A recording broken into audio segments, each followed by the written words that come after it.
ഈശോ മിശിഹായ്ക്ക് സ്തുതിയായിരിക്കട്ടെ. യേശു ജെറുസലേമിലേക്ക് രാജാവായി എഴുന്നള്ളിയതിന്റെ ഓർമ്മയാചരണവുമായി ലോകമെമ്പാടും ഓശാന ഞായർ ആചരിക്കുന്നു.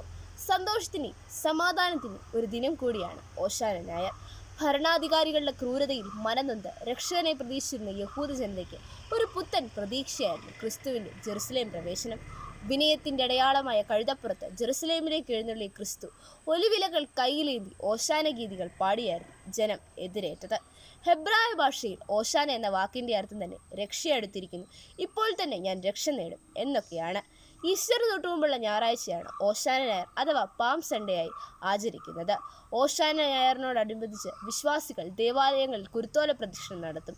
ക്രിസ്തുവിന്റെ രാജകീയ പ്രവേശനത്തെ സൂചിപ്പിക്കുന്നതിന് വേണ്ടിയാണ് ഇത്. ഓശാന ഞായറോടുകൂടി ക്രൈസ്തവർക്ക് വിശുദ്ധവാരം ആരംഭിക്കുകയാണ്. ഇനിയുള്ള ഒരാഴ്ച തീവ്ര നോമ്പിന്റെയും പീഡാസഹന ആചരണങ്ങളുടെയും പുണ്യദിനങ്ങളാണ്.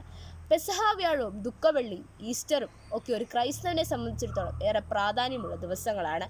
ഓശാന ഞായറാഴ്ച പള്ളിയിലെ ചടങ്ങുകൾക്ക് ശേഷം വീട്ടിലേക്ക് പോകുമ്പോൾ വിശ്വാസികൾ കുരുത്തോലയും കൂടെ കൊണ്ടുപോകുന്നു. പെസഹ വ്യാഴാഴ്ച അന്ത്യത്താഴത്തിന്റെ സ്മരണയ്ക്കായി ഉണ്ടാക്കുന്ന കുരിശപ്പത്തിന്റെ മുകളിൽ വെക്കാനും പാലിടാനും ഒക്കെയായി പെസഹ വ്യാഴാഴ്ച ലഭിക്കുന്ന കുരുത്തോലയാണ് വിശ്വാസികൾ ഉപയോഗിക്കുക. ഒരു ക്രൈസ്തവനെ സംബന്ധിച്ചിടത്തോളം ഏറെ പ്രാധാന്യമുള്ള ഒരാഴ്ചയാണ് ഓശാന ഞായർ മുതൽ ഈസ്റ്റർ വരെയുള്ള ഈ ഒരാഴ്ച. ആണ്ടിലൊരിക്കലെങ്കിലും കുമ്പസാരിക്കുകയും പെസഹ കാലത്ത് വിശുദ്ധ കുർബാന സ്വീകരിക്കുകയും ചെയ്യണം എന്ന തിരുസഭയുടെ കൽപ്പന വിശ്വാസികൾക്കിടയിലുള്ള വിശുദ്ധവാരത്തിന്റെ ഈ പ്രാധാന്യത്തെ തന്നെയാണ് ഓർമ്മപ്പെടുത്തുന്നത്.